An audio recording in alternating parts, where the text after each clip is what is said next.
efektet e diktatorit, shembja e banesës së Ndxhnie Hoxhës, një akt fashist u sollën si Berisha në vitin 1993. Ambasadori amerikane kritikat të forta politikës, korrupsioni problem kryesor i biznesit, shqiptarët nuk duan më lojra se kush e ka fajin. 3 të vdekur dhe 64 të infektuar nga koronavirusi në 24 orët e fundit në Shqipëri, në rrugë asnjë mas parandaluese. Veliaj këshillon familjarët të mos blejnë ujë nga autobotet, por për punonësit e bashkisë blen me tender ujë të ambalazhuar, kontratat pagar. Iranit tensionon marrëdhëniet me Shtetet e Bashkuara të Amerikës, kërkon arrestimin e presidentit Trump, shkak urdhri për atentatin ndaj generalit Qasem Sulejmani.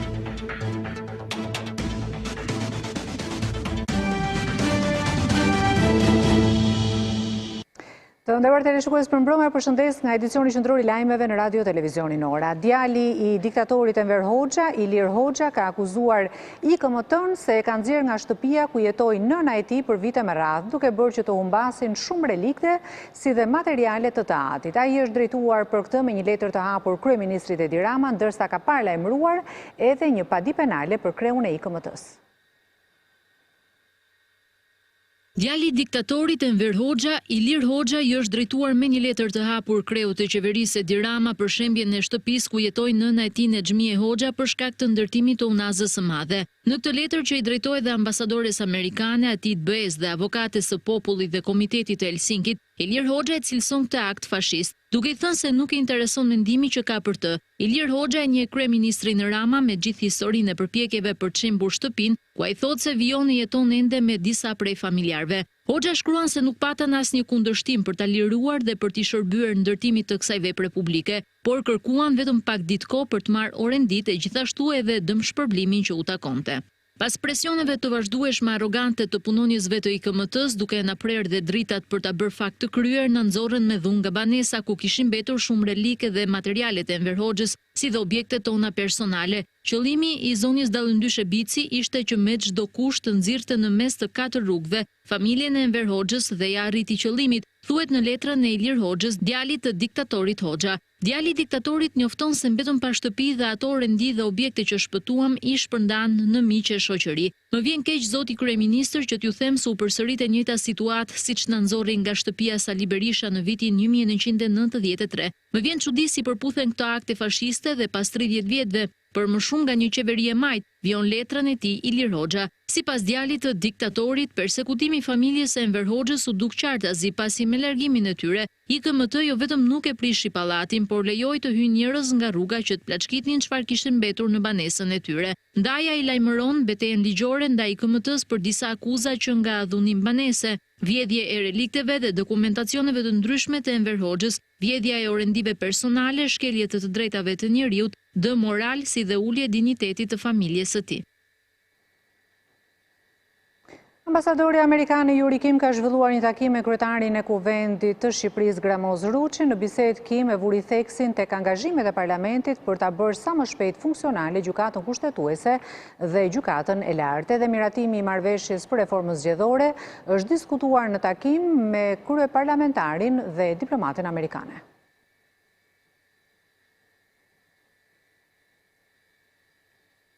Indeksi i besimit të bizneseve amerikane që operojnë në Shqipëri ka shënuar uljen më të thellë të 8 viteve të fundit. Kreu i dhomës amerikane deklaroi se korrupsioni, klima politike si dhe monopolet kanë sjellë një klim të përkeqësuar të bërit biznes.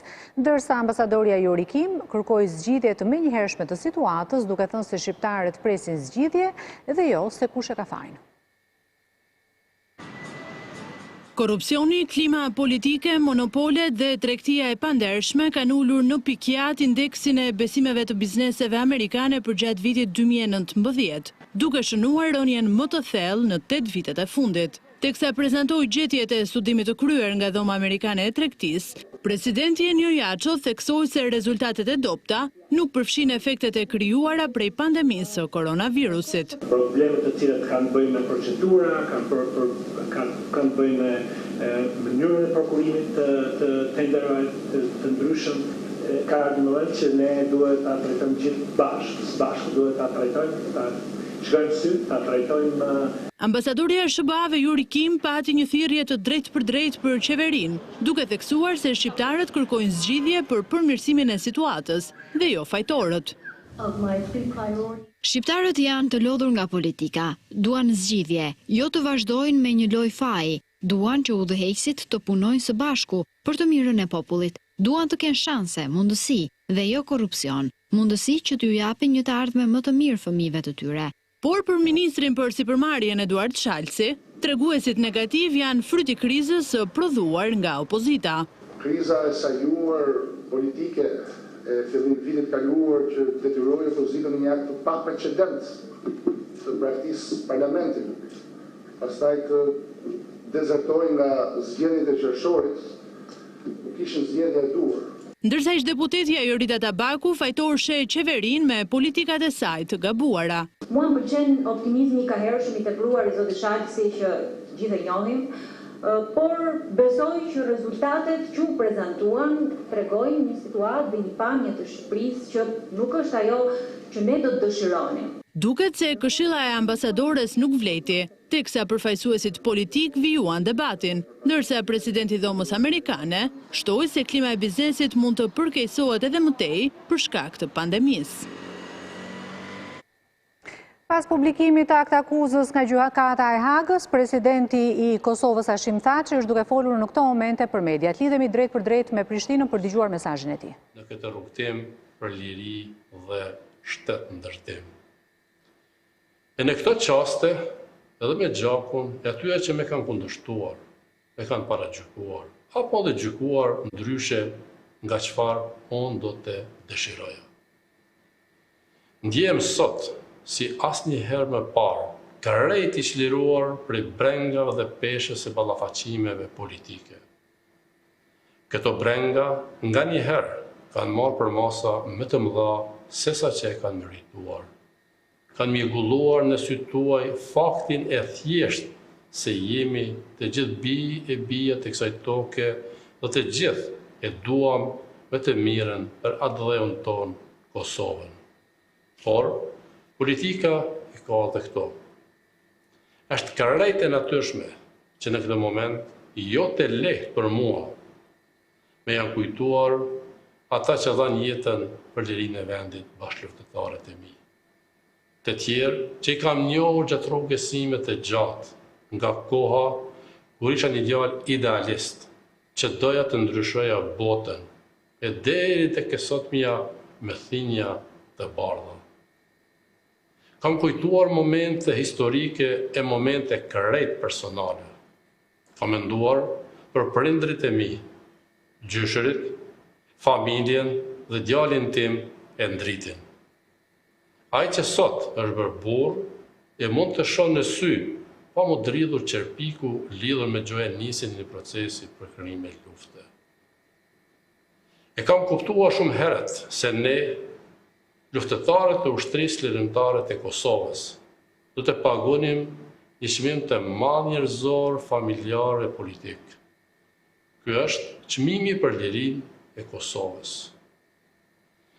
Është e drejtë që duhet të zbardhet çdo pretendim e çdo akuzë për krime lufte, prej kujdo dhe kudo që ka ndodhur.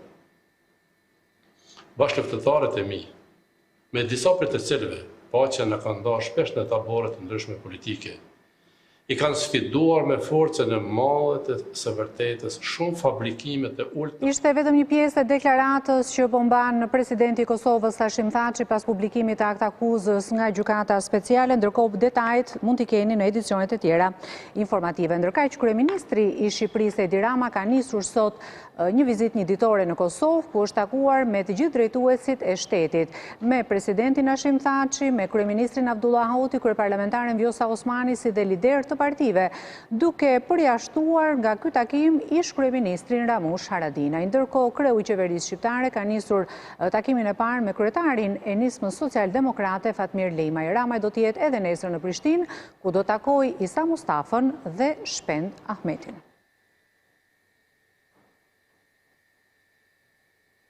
Shpeshherë qytetarët alarmohen pasi ngatrojnë simptomat e koronavirusit me ato të alergjive. Mjekët alergolog thonë se shenja dalluese mes dy rasteve është temperatura e lartë e trupit, ndërsa pranojnë se gjatë pandemisë ka patur një shtim të vizitave për alergjit. Frika e përhapjes së koronavirusit i bën qytetarët të alarmohen sa herë që ndjejnë simptomat të ngjashme me ato të COVID-19. Por mjekët bëjnë të qartë dallimin midis shenjave të dyja rasteve. Alergologja në qendrën shëndetësore të specialiteteve nr. 2 në Tiranë, Alketa Ibranji, thotë se temperatura është simptoma dalluese. Dallimi kryesor nga i cili niset gjithë kryesori që ne bëjmë me pacientin është temperatura. Një alergji nuk jep kurrë temperaturë. Simptomat e të kruarit të hundës, të kruarjes së syve apo kruarjes së fytit nuk gjenden tek virozat e stinës apo dhe tek Covidi. Alergjitë stinore gjithmonë i kanë drejtuar qytetarët e mjeku, ndërsa bluzat e bardha pranojnë se ka pasur një fluks të pacientëve. Në qoftë se në periudhën e izolimit ka patur një fluks telefonatash për shkak të stresit, tani me lirimin me aksesin më të lehtë të pacientëve në institucionet shëndetësore, sigurisht ka një fluks të rritur. Ky fluks reflektohet edhe me sëmundshmërinë e cila i përkon sezonit në cilin jemi, por nuk përjashtohet ende frika mos është ndonjë Covid i mundshëm. Por pavarësisht kësaj, mjekët apelojnë qytetarët të tregohen të kujdesshëm për çdo simptom, duke kërkuar fjalën përfundimtare nga mjeku për çdo çrregullim të gjendjes së tyre shëndetësore. 64 raste të reja, 3 humbje jete dhe 54 të shënuar janë të dhënat e fundit të Ministrisë së Shëndetësisë për koronavirusin. Pavarësisht numrit në rritje, masave dhe protokolleve të parandalimit të virusit, ato nuk zbatojnë. Qytetarët pranojnë se nuk ruhet distanca, ndërsa në lidhje me vendimin e Bashkimit Evropian për mbylljen e kufirit të Shqipërisë, pjesa më e madhe e shohin si një hap të padrejtë dhe bëjnë përgjegjëse qeverinë. Përhapja në masë e koronavirusit javët e fundit duket se lidhet me neglizhimin e plot të masave nga qytetarët. Distancimi nuk respektohet në institucione publike dhe private. Edhe në spitale askush nuk kujdeset për të ruajtur distancën. Qytetarët shprehen se jo të gjitha masat respektohen, megjithatë ata mundohen të justifikojnë veten. I respektonin dikur, po tashmë ka rënë ajo, domethënë, respektimi i masave sot. Jo të gjithë, pjesa me madhe, jo, po distancat i mbajme. Ja unë maskë nuk vë rrugës, po kudo që futen vë. Shqipëria është radhitur nga Bashkimi Evropian si një vend me rrezik të lartë të përhapjes së virusit. Ndaj qytetarëve shqiptar nuk do t'u lejohet që të udhëtojnë në drejtim të këtyre vendeve. Vendim ky që sipas këtyre banorëve nuk ishte i drejtë dhe se kjo vjen nga menaxhimi jo i mirë që qeveria i ka bërë situatës. Kjo ndalesë nga BE-ja më duket paksa e tepër. Po kjo ka ardhur për shkak se nuk ndoq një rrugë drejtë për pandeminë këtu. Ne mbajemi për, domethënë, për masat më të që i kapëm çik më përpara se nga vendet e tjera të Ballkanit. Ne s'kemi pse të ndeshkohemi në këtë mënyrë. Po jo me çfarë pa drejt, po ata nuk e kanë mbyllur për virus. Këtë përgjegjësi do ta marrë qeveria, që s'ka ditur të menaxhojë mirë në çdo kohë dhe saktë për të dhënë atë maksimumin e kontributit shëndetësor. Por ka edhe nga ata që referuar situatës e konsiderojnë të drejtë këtë vendim. Po e drejtë është se ne nuk ruhna me njëri tjetrin, që bëjmë të shik. Koronavirusi po përhapet në një mas të gjerë në institucione dhe në biznese private, çka tregon se në to dhe prej punojësve të tyre nuk po zbatohen masat elementare të parandalimit të përhapjes së virusit SARS-CoV-2. Ndërsa kryetaria e Inspektoriatit Shtetëror Shëndetësor Vjolca Brau reklamon me mira inspektime në terren për respektimin e masave anti-Covid, vëzhgimi që sjell emisioni Bum flet për një situatë alarmante në Tiranë. Lokalet janë plot dhe klientët nuk respektojnë distancat, ndërsa kryeinspektoria Areti Beruka del në këto kontrolle pa maskë. Inspektoriati Shtetëror Shëndetësor me në krye Vjolca Brahun deklaron një numër rekord inspektimesh gjatë periudhës së pandemisë, rreth 87.000, ndërsa nga një vëzhgim i kryer nga emisioni investigativ Bum, gjendja në kryeqytet rezulton alarmante.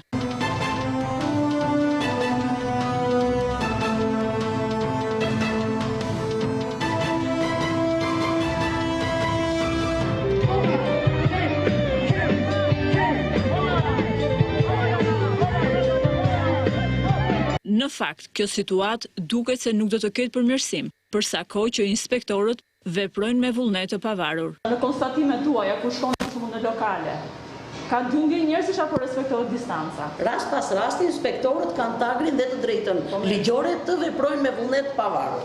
Shpreja bëni si themun dhe mos bëni si bëjun, gjen zbatim gjatë inspektimeve që kryhen në Tiranë, ku shihet qartë se kryeinspektorja Areti Beruka nuk vendos mask gjatë kohës që kryen inspektime në terren.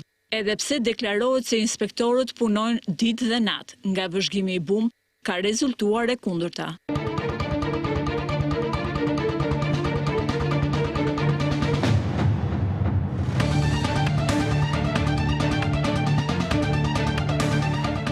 Pamjet që reklamon në rrjetet sociale kryeinspektoria Vjollca Braho mund të kënaqin pa mas Ministrinë e Shëndetësisë, por janë shumë larg realitetit. Ndonë se promovoj si të pishëm ujë në çesmat e qytetarëve, vetë kryebashkiaku i Tiranës Veliaj ka firmosur kontratën prej 1.6 milion lekësh me kompaninë e ujit Lajthiza për furnizimin e bashkisë së kryeqytetit. E njëjta gjë ka ndodhur edhe një vit më parë, kur Veliaj bëri deklaratën kur kërkonte qytetarëve të pinin ujë në shtëpitë e tyre. Nostalgjia për të bler ujë që me demek është marrë të burimi, është i rrem. Uji i sjellësit, që është i klorinuar, që ka pësuar gjithë trajtimin kimik, na tregojnë institucionet që e provojnë që është uji i sakt për të përdorur. Këtë deklarat kryetari i Bashkisë së Tiranës e ka bërë në shtator të vitit të shkuar, por deklaratat kryebashkiaku duket se i ka vetëm për ata që i besojnë fjalëve të tij dhe jo fakteve. Pikërisht përmes tenderave vëret se manin për të bler ujë të pishëm e ka ky institucion. Kur jemi thuajse një vit pas thirrjes së Veliajt, Bashkia e Kryeqytetit ka realizuar një tjetër tender për blerjen e ujit. Këtë të hënë Agjencinë e Prokurimeve Publike është zbardhur kontrata me vlerë 1.6 milion lek pa TVSH për blerjen e ujit të pishëm për Bashkinë e Tiranës, por edhe në vitin 2019, pak para se Veliaj me pompozitet të fliste për cilësinë e ujit, bashkia firmosi tjetër tender me vlerë 1.4 milion lek. Por rezulton se dhe në këtë rast, sërish nuk kanë munguar tenderat pagar. Kontrata e fundit rezulton të jetë fituar nga Lajthiza dhe pas një konkurrent përballë. E njëjta situatë konstatohet edhe në vitin 2019. Premtime për furnizimin 24 orë me ujë në kryeqytet, Veliaj i ka dhënë dhe më herët, madje në 2017 tarifa u rrit me rreth 40%. Por edhe pse me kosto shtesë, familjet çdo ditë detyrohen të blejnë sërish nga autobotet apo dhe kush ka më shumë mundësi në markete. Greqia ka vendosur hapjen e kufirit me Shqipërinë pasi ndaloi në mesin e muajit lëvizje të rregullta mes dy vendeve. Nga e mërkura, autoritetet greke kanë vendosur të rihapin kufirin toksor me kakavion për të gjithë qytetarët. Duke nisur nga e mërkura, Greqia ka vendosur të hap pa kufizime pikën kufitare të Kakavijes dhe të Kapshticës me Shqipërinë, duke lejuar sërish lëvizje të rregullta mes dy shteteve fqinje. Zëdhënësi i qeverisë greke, Stelios Pecas, informoi të hënën se nga një korriku, Athina synon të rikthehet drejt normalitetit si përpara krizës së koronavirusit. Me këtë rast, do të hapen 7 nga 14 pikalime toksore në veri të Greqisë, që lidhin vendin me Shqipërinë, Maqedoninë e Veriut me Bullgarinë dhe Turqinë. Ανοίγουν οι πύλες εισόδου των Ευζώνων, της Κακαβιάς, της Nga dita e pasnesërme të mërkurën, më një korrik, hedhim hapjen e fundit drejt normalitetit, duke rihapur çdo aeroport për fluturimet nga jashtë, portet greke për mërritjet e anijeve dhe njëherë si disa nga pikalimet tona. Qeveria vazhdon përgatitjet maksimale për mbrojtjen e shëndetit të punonjësve të industrisë dhe residentët e destinacioneve turistike, u shpreh zëdhënësi i qeverisë greke. Për udhëtarët me avion, deri 48 orë para nisjes për në Greqi, pasagjerëve do kërkohet të plotësojnë në kompjuter ose në celular një formular me të dhënat e vendit nga vijnë dhe ku kanë qëndruar në 15 ditët e fundit. Këto informacione do i bashkëngjiten kodit të posaçëm të udhëtarit, përmes të cilit autoritetet do të vlerësojnë se personi duhet i nënshtrohet apo jo testit të COVID-19. Nëse do rezultonte pozitiv, personi do të detyrohet të karantinohej për 14 ditë në një vend të përcaktuar.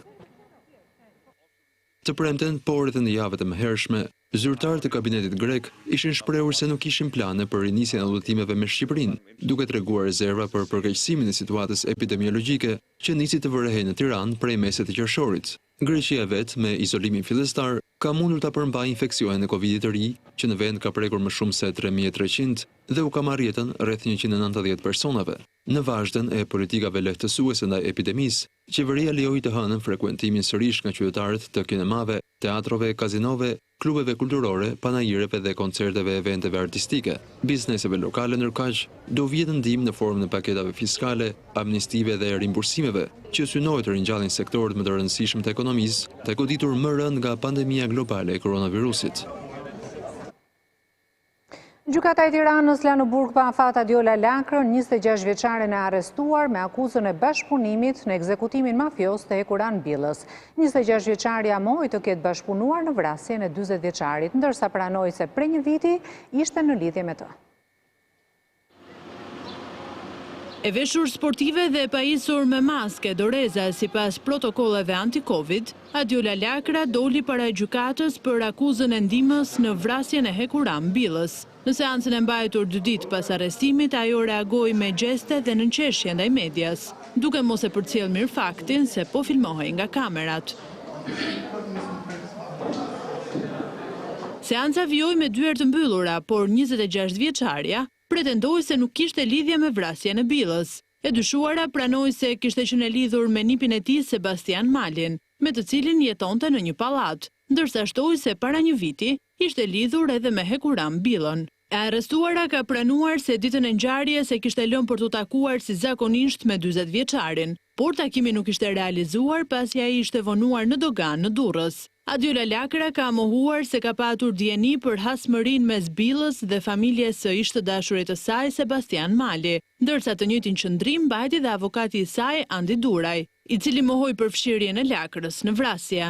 Nuk ka pasur dieni fare për rastin, nuk ka qenë fare ndjeni se kishte një hakmarrje apo më saktë në rastin konkret gjakmarrje dhe nuk ka telefonuar ajo ditën e ngjarjes, por është telefonuar. I vetmi moment është fatkeqësia që përpara se sa të njinte viktimën ka njohur një nga autorët e dyshuar për cilët nuk kam dieni fare. Me arrestimin e 26 vjeçares ka shkuar në tren numri i personave të akuzuar si bashkëpunëtor në vrasjen e Hekuran Billës. Ngjarja dyshohet se është kryer për hakmarrje, për vrasjen që biznesmeni kishte kryer në Londër ku ekzekutoi Paulin Marku në vitin 2006. Të tretë arrestuarit i kanë mohuar akuzat duke paraqitur alibi para gjykatës, ndërsa priten arrestime dhe të personave të tjerë të dyshuar si bashkëpunëtor në ekzekutim. 10 vite burg ka dhënë gjykata kundër krimit të organizuar dhe korrupsionit për Armando Koçerin, i akuzuar si pjesë e bandës Veliaj që ndihmonte në trafikimin e lëndëve narkotike. Koçeri është i vetmi nga të akuzuarit që ndodhet i arrestuar në Shqipëri. Gjykata kundër krimit të organizuar dhe korrupsionit ka dënuar me 15 vite burg Armando Koçerin, i akuzuar si antar i bandës Veliaj. Koçeri do të vuajë vetëm 10 vite pasi përfiton uljen e 1/3 të dënimit për shkak të gjykimit të shkurtuar. Të njëjtin dënim kërkoi pak muaj më parë dhe prokuroria në konkluzionet përfundimtare ku kërkoi shpalljen e tij fajtor për akuzën e trafikimit të lëndëve narkotike dhe grupit të strukturuar kriminal. Koçeri u arrestua pas përgjimeve të bandës ku u zbulua se në banesën e tij në Babicë të Vlorës magazinoi lënda narkotike kanabis. Pas aksionit policia sekuestroi rreth 4 ton lëndë narkotike. Sipas prokurorëve, i dyshuari ka ndihmuar grupin Veliaj për trafikuar kanabis drejt Italisë. Armando Koçeri, me profesion infermier, është i vetmi i gjykuar në vendin tonë si pjesë e grupit të Veliajve. Koçeri u arrestua së bashku me Nazer Seitin, i njohur si financieri i Veliajve në Babicë të Vlorës, pas sekuestrimit të sasisë për 4.5 ton kanabis. Pas ekstradimit në Itali të Nazer Seitit, Armando Koçeri ishte i vetmi dënuar në burg në Shqipëri nga banda e Veliajve. Irani kërkon arrestimin e presidentit Donald Trump për akuzën e urdhërimit të atentatit ndaj generalit Qasem Sulejmani.